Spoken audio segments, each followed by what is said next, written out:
Okay, Gil, why are pellets a bad choice for TRT? Welcome to this channel. I am Dr. Steven de Vos, the lifting dermatologist, and this is my partner Danny Bossa. If you want to learn more about the most cutting-edge science-based information in the world of hormone optimization, please like and subscribe. I also invite you to join my other YouTube channel, The Lifting Dermatologist. The link you can find in the description of this video. Okay, so when it comes to hormone replacement therapy, there's a couple things we have to note. First and foremost, it is extremely individualistic.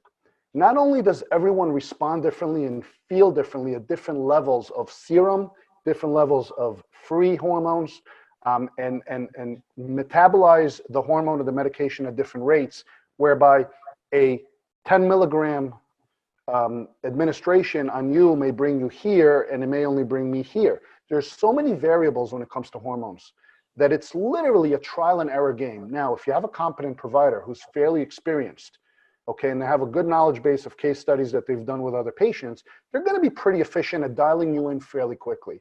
It does not negate the fact that it still requires a dialing in period. And this relies on patient feedback to achieve symptom resolution, combined with lab work every 8 or 10 weeks or so to make sure that we're not causing harm in the process. This process is delicate, it's essential, and it could be a blessing, but it could also be a nightmare if done incorrectly. So if I give you a pellet, which is a minimally invasive procedure that takes the hormone and essentially puts it in a capsule that is inserted underneath the skin, and it's designed for a slow dissolve and slow release of a hormone, we don't know how quickly you are going to metabolize that hormone or what levels of hormone you're going to achieve. We're basically guessing. Now, we're always guessing with an educated background. However, if we guessed correctly with a pellet, that's great. More often than not, we don't know that until you've actually gone through a course of several weeks or months. Usually you're going to guess incorrectly the first time, and it's going to require an adjustment. If I guess incorrectly with a pellet, you are stuck for 3 to 4 months. You're going to feel suboptimal at best, and you're going to feel terrible at worst.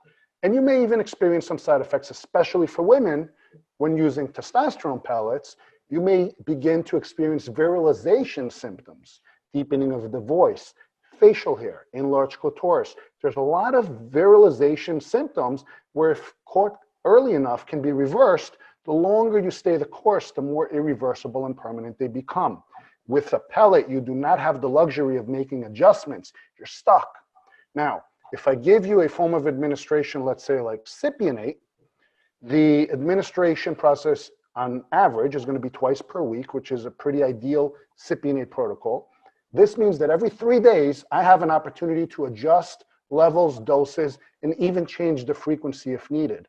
This is going to be based on patient feedback and response, as well as labs. So if a patient says, look, I've been doing this for 3 weeks and I feel okay, we can see what's going on and maybe tweak and adjust. If they say I feel terrible, we have the luxury of making a full U-turn and readjusting again. So having that control, especially early in the game, is so crucial. And giving up that luxury for the sake of a pellet is just silly. Now, I'll explain to you from a clinical standpoint, because I do run 4 clinics, why pellets are pushed. Pellets are pushed because they're great money makers. Insurance companies pay for procedures and office visits. They do not pay for education of patients. So they're not going to pay us for explaining to a patient how to administer medication and then sending them home with the medication. They will pay handsomely for a procedure of inserting a pellet. I have heard, and even on a cash basis, I have heard of patients or providers being paid anywhere from $800 to $4,000 for a pellet treatment, okay? So naturally, from a business perspective, they are trained to sell this product. And I think a lot of people would be very surprised to learn, because I could tell you what it costs from the pharmacy. Oftentimes, you're going to need several pellets. I think women on average are going to go, 8, to 12 pellets perhaps. I know men can go, north of 20 pellets in an implant. A pellet is $20. That's it. It costs $20 to the provider to order a pellet from a pharmacy. So if I give you 10 pellets, it's $200 worth of medication, and I may be paid $3,000 for that procedure. So naturally, your provider is going to tell you pellet's the best way to go because they're making a killing, okay? but I care more about patient health and longevity and a relationship with that patient. And ultimately, we take an oath to do what? Do no harm and benefit that patient as best as we can. Now, if a patient recognizes the benefit, they have the option to pay for it out of pocket, and it's going to cost them significantly less, probably 75% less for the year, to go about it another way, and it's actually a better way medically.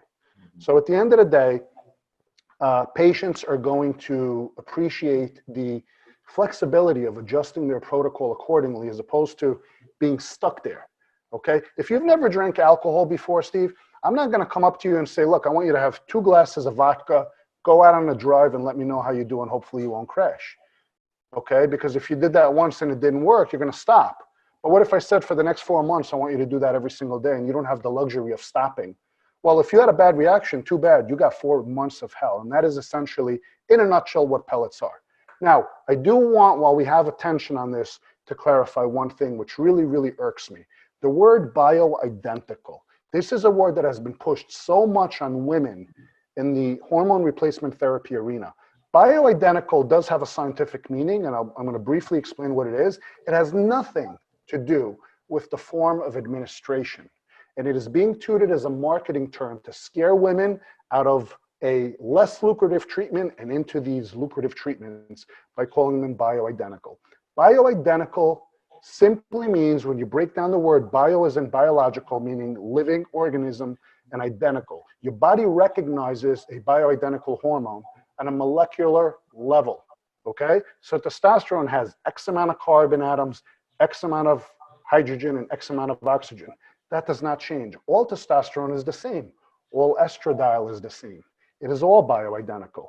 The form of administration, whether it be pellets, whether it be creams, or any transdermal, or whether it be cypionate or injections, is all bioidentical. Don't let someone tell you an injection is synthetic and not bioidentical, and a pellet is not. The word synthetic is another one. People are afraid of it. To synthesize simply means what? To form. Your body synthesizes protein every day. It takes molecules and forms a compound. This is what the word synthetic means. It is not a bad, scary word. So yes, all hormones that we take exogenously are synthetic because they are produced, but they are still bioidentical molecules. So stop thinking that your pellets are bioidentical and your injections are not.